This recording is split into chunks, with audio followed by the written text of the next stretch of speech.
NIM 1903211000041. Saya dari kelas EBSA. Di sini saya akan menjelaskan mengenai beberapa bab tentang mata kuliah ekonomi bisnis syariah.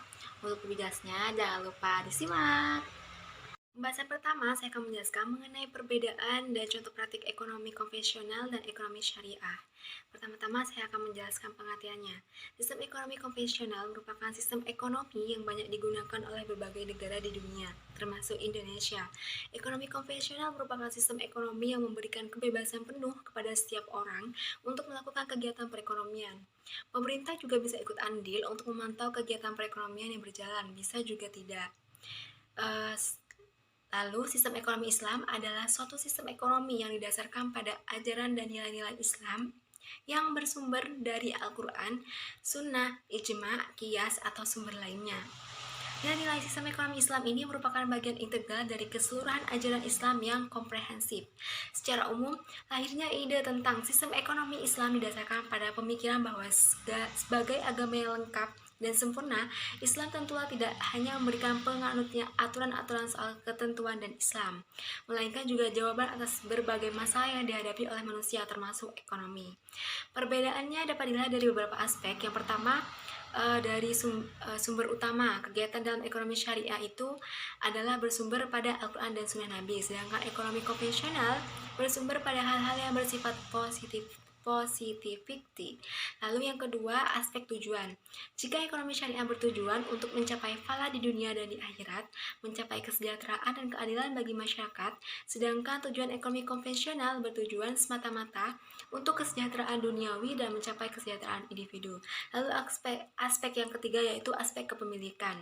Nah, untuk ekonomi syariah, sumber kekayaan yang kita miliki itu adalah titipan dari Allah Subhanahu wa taala. Nah, untuk menurut ekonomi konvensional, kepemilikan itu merupakan setiap pribadi dibebaskan untuk memiliki semua kekayaan yang diperolehnya. Lalu aspek yang keempat yaitu keuntungan. Untuk ekonomi syariah, keuntungannya itu berupa bagi hasil, yaitu pengambilan keuntungan dari persentase pendapatan. Lalu untuk ekonomi konvensional, keuntungannya itu berupa bunga, yaitu pengambilan keuntungan dari persentase modal. Lalu aspek yang kelima yaitu ada prinsip, di mana untuk ekonomi syariah berprinsip pada konsep scarcity. Lalu untuk ekonomi konvensional, prinsipnya itu berupa pada goal oriented.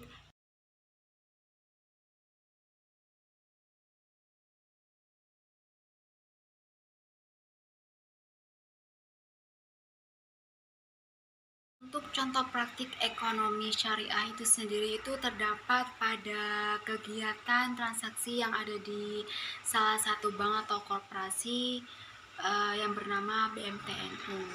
Lalu untuk contoh praktik bank konvensional itu bisa dilihat pada interaksi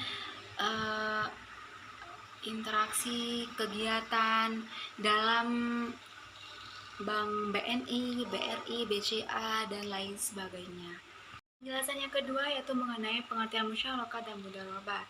Musyarakah merupakan modal yang diperoleh dari kedua belah pihak atau sebagai modal kerja dengan akad kepemilikan. Sedangkan mudharabah adalah modalnya berasal dari salah satu pihak atau seluruh pembiayaan modal kerjanya hanya satu orang yang menanggung dengan akad jual beli. Selanjutnya yaitu perbedaan musyarakah dan mudharabah dari segi aspek akad.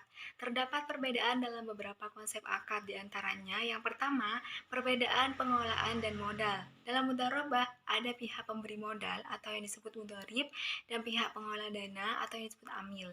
Sedangkan dalam musyarakah kedua pihak bekerja sama dalam modal dan pengelolaan usahanya. Yang kedua yaitu aspek kerugian. Dalam mudharabah kerugian ditanggung oleh pemilik modal, sedangkan dalam musyarakah kerugiannya ditanggung bersama sesuai kesepakatan di antara dua belah pihak. Yang ketiga yaitu aspek perjanjian dengan pihak ketiga. Dalam mudharabah perjanjian boleh dilakukan oleh amil asalkan mendapatkan izin dari sahibul mal. Sedangkan dalam musyarakah perjanjian boleh dilakukan sesuai kesepakatan bersama. Jika terdapat kerugian bisa ditanggung sendiri oleh pihak yang melakukan kerjasama dengan pihak ketiga atau dapat juga ditanggung bersama-sama. Penjelasan yang selanjutnya yaitu mengenai alur akad wakalah. Yang pertama, investor atau mewakil memberikan wakalah atau kuasa kepada wakil untuk menginvestasikan atau mengelola dan mengembangkan dananya atau yang disebut dengan akad wakalah bil istismar. Yang kedua, wakil menginvestasikan dana mewakil dengan berbagai akad yang sesuai dengan prinsip syariah. Yang ketiga, investasi dapat membuahkan hasil atau resiko. Dan yang keempat, seluruh hasil dan resiko menjadi hak dan beban mewakil. Adapun hal-hal yang membatalkan wakalah, yang pertama, ketika salah satu pihak yang berwakalah itu wafat atau gila. Yang kedua, apabila maksud yang terkandung dalam wakalah itu sudah selesai pelaksanaannya atau dihentikan maksud dari pekerjaan tersebut. Yang ketiga, diputuskannya wakalah tersebut oleh salah satu pihak yang menerima kuasa dan berakhir karena hilangnya kekuasaan atau hak pemberi kuasa atas suatu objek yang dikuasakan. Yang keempat, dihentikannya aktivitas atau pekerjaan yang dimaksud oleh kedua belah pihak. Yang kelima, pembatalan akad oleh pemberi kuasa terhadap penerima kuasa yang diketahui oleh penerima kuasa. Yang keenam, penerima kuasa mengundurkan diri dengan sepengetahuan pemberi kuasa. Yang ketujuh, gugurnya hak pemilik atas barang bagi pemberi kuasa.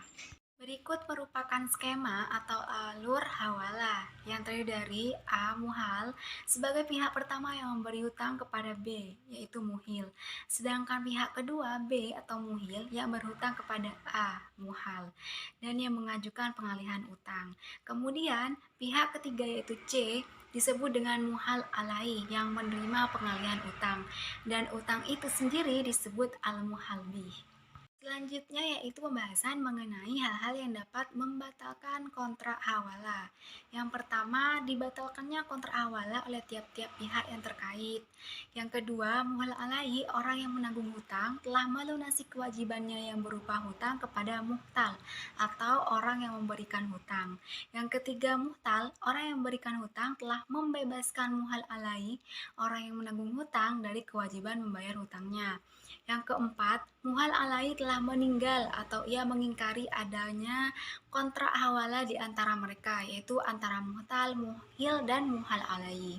Sedangkan muhal, yaitu orang yang memberikan hutang, tidak dapat menghadirkan saksi dan bukti. Pembahasan yang terakhir yaitu mengenai contoh praktik musako. Contohnya yaitu sistem bagi hasil padi, di mana pemilik lahan menyerahkan kepada penggarap untuk menanam padi dan hasil yang diperoleh dibagi rata, baik itu diserahkan dalam bentuk kotornya ataupun bersihnya. Namun hasil yang diterima di sini tidak sesuai dengan hasil perolehannya karena tidak adanya pengecekan terhadap lahan yang sudah ditanami dan pihak pemilik lahan juga waktu itu lagi sibuk mengurusi hasil taninya, sehingga akad yang sebelumnya sudah dijanjikan malah disalahgunakan akibat si pemilik lahan tidak mengecek langsung ke tempat atau ke lokasi tempat penanaman padi. Itulah sedikit pemaparan dari saya mengenai salah satu mata kuliah yang saya ampu, yaitu ekonomi bisnis syariah. Semoga apa yang saya sampaikan tadi dapat menambah pengetahuan kalian semua dan bisa bermanfaat. Kurang lebihnya saya mohon maaf. Assalamualaikum warahmatullahi wabarakatuh.